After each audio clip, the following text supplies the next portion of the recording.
If you've watched my channel before, you know that I've got a complicated relationship with Tyranids. I bought them as my very first army, loved the aesthetic, the big monsters, the endless swarm, the whole idea of the hive mind consuming everything in its path. Then I actually played them, and they didn't play like that at all, so I shelved them. Moved on to Leagues of Votann, and then landed on Necrons as my main army. But today, Games Workshop just dropped a Faction Focus for Tyranids, covering 3 brand new detachments for the new edition. And I have to be honest with you, reading through these, I'm genuinely excited about what they're doing with this faction. So today, we're going to break down all 3 new detachments, what they do, who they're for, and whether any of them might actually be what I was hoping Tyranids would feel like back when I first started playing them. So let's get into it. Before we get into the new detachments themselves, real quick, Games Workshop confirmed something important about how the new detachments work in the new edition. Detachments now cost detachment points, or DP. In the standard 2000 point game, you get 3 of them. Most existing Codex detachments cost 2 points. These 3 new Tyranid detachments each cost 1. What that means is, in practice, you could run all 3 of these new detachments together in a single list, or you could bolt one of them into an existing Codex detachment and add some extra flavor and utility. That's a really interesting level of flexibility that opens up a lot of list building options. Okay, with that out of the way, detachment number 1, the Ambush Predators. Ambush Predators are built around Tyranid Vanguard organisms. Think Lictors, Neurolictors, Death Leapers, and Von Ryan's Leapers. The units that creep ahead of the swarm make your opponent's life miserable before the main force even arrives. The core rule, called Mind Hunger, gives all those units deep strike. So right off the bat, you're getting flexible deployment across your whole Vanguard. On top of that, Lictors and Neurolictors get rerolls on hit rolls of 1 when targeting a character specifically. So if you want to go for enemy leaders, this attachment is pointing you in the right direction for that playstyle. Then there's the Encircling Horrors upgrade, which lets your Neurolictors, Lictors, and Von Ryans make a free move of up to D3 plus 3 whenever an enemy unit ends a move within 8 inches of them. So your opponent tries to get close, and suddenly your ambush units just shift position. It makes them incredibly hard to pin down or charge unless your opponent commits completely. And there's a 1 CP stratagem called Counter Predation that gives your Vanguard units +1 strength and better AP when fighting hidden units. So if your opponent's thinking going into cover is going to protect them, think again. Okay, so I think this is genuinely cool. When I first bought Tyranids, I wanted that feeling of that unstoppable force creeping across the board and overwhelming my opponent. I wanted to feel like the Predator, and the base game just didn't deliver that. The units didn't have the punch I expected, and the swarm didn't feel relentless enough. Ambush Predators is the answer to that. You're not just a swarm anymore, you're a hunting pack. The Vanguard organisms are setting traps, repositioning constantly, picking off characters before the main battle even starts. That's exactly the fantasy I was sold when I first got into Tyranids. Whether it's competitively viable at a high level is something we'll have to wait and see, but as a playstyle, this is exciting. Lictors and Neurolictors have always looked cool on the shelf. Now this just gives you more reason to put them on the table. Detachment 2 is Talons of the Norn Queen. And if the name doesn't make it obvious, this one's all about the Norn Emissary and the Assimilator, 2 of my favorite models in the entire Tyranid range, as some of you might already know. So here's how it works. Norn models already have the ability called Singular Purpose, where they choose a target to become more lethal against or an objective to become more durable on. Talons of the Norn Queen adds a rule called Higher Imperatives, which lets each Norn repick their singular purpose once per game. And importantly, if you bring multiple Norns, they each get their own repick. So you're not choosing just one that gets the benefit. Each one of your big monsters get to adapt mid-game.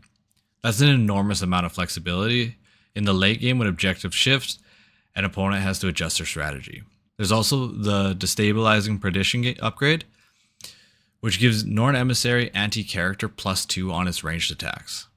Combined with the precision keyword on one of its fire modes, it can snipe characters right out of their bodyguard units before tearing everyone else apart in melee.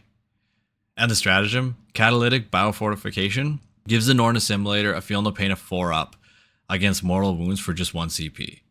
So the one weakness that big toughness and high save models have, mortal wounds, bypassing their defenses, is directly addressed here.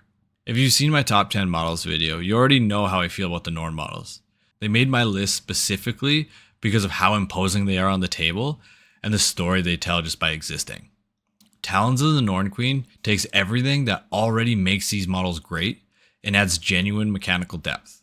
The ability to re-pick that singular purpose mid-game means you're not locked in from turn 1. Your Norns can respond to what's actually happening on the table rather than committing to a plan that your opponent has already adjusted around. For me personally, this is a detachment that would actually make me consider putting my Tyranids back on the table. A list built around 1 or 2 Norns with the detachment bolted on sounds like an absolute nightmare to play against, and I mean that in the best possible way. If you've been on the fence about picking up a Norn model, this detachment just made that decision a whole lot easier. Detachment 3 is the Warrior Bioform Onslaught, and this one takes a completely different approach. Instead of Vanguard Assassins or giant centerpiece models, this is about the Tyranid warriors, and lots of them. The core rule is called Leader Beasts, and it does 2 significant things. First, it gives friendly Tyranid warrior units the battle line keyword, which means they count as your rank and file objective holders rather than just specialist units. Second, it gives Tyranid warriors and Tyranid primes a 5-up invul. So your warriors are now significantly harder to remove from the objectives. And because your warriors have synapse, running them as battle line means your synapse coverage is baked directly into your scoring units. Your warriors are holding objectives and keeping nearby units in check. That's a lot of value from one rule. The elevated might upgrade goes on a winged Tyranid prime or a prime with lash whip, giving their melee attacks rerolls to wound and +1 AP. The lash whip variant especially loves this. It already generates a huge number of attacks, and adding rerolls to wounds turns it into something genuinely threatening. And the stratagem Alien Physiology at 1 CP gives your warriors -1 to wound when an enemy attack has strength greater than their toughness. So when someone brings a weapon specifically designed to punch into your warriors, you can just make it harder for them to in that fight phase or shooting phase. This is one that I personally find the least exciting, but I want to be clear, that's about playstyle, not quality. Because on paper, Warrior Bioform Onslaught is actually really solid. Warriors as battle line with a 5-up invul, synapse built in, is a genuinely durable mid-board presence. Your opponent has to commit serious resources to shifting them, and if they ignore them, you're scoring freely while they deal with your other threats. The reason it doesn't excite me personally is because I got into Tyranids for the big monsters and the Horde Swarm fantasy. The warrior focus list is more of a controlled technical playstyle, which is great, just not my preferred approach. But if you're someone who likes a solid, durable midfield that can hold its own in extended games, Warrior Bioform Onslaught looks like it delivers exactly that. And pairing that with Ambush Predators for 2 total points could be a really nasty combination. Warriors locking down the midboard while your Lictors and Neurolictors run havoc on the backfield. 3 new Tyranid detachments, Ambush Predators for the Hunters, Talons of the Norn Queen for the big monsters, and Warrior Bioform Onslaught for the durable midfield. Here's my honest overall take. When I first got into Tyranids, I was disappointed because they didn't play like the terrifying relentless force the lore promised. The Swarm didn't feel relentless, the big monsters didn't feel imposing enough, and I ended up shelving them. Looking at these 3 detachments, I genuinely think Games Workshop is course correcting. Ambush Predators gives the Vanguard organisms actual teeth. Talons of the Norn Queen makes the big monsters as scary to play against as they look like on the shelf. And even Warrior Bioform Onslaught is solving a real problem by making warriors worth taking seriously as a backbone unit. Is this enough to make me dust off the Tyranids and bring them back as a secondary army going into 11th? Honestly, I'm thinking about it. The Norn detachment in particular is calling to me. And if you already own Tyranids, or you've been on the fence about starting them, I think now is genuinely an exciting time to dive in.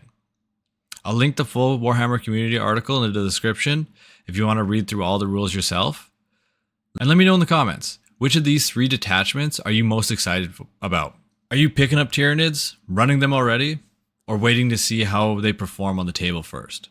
As always, thanks for watching. We'll see you in the next one.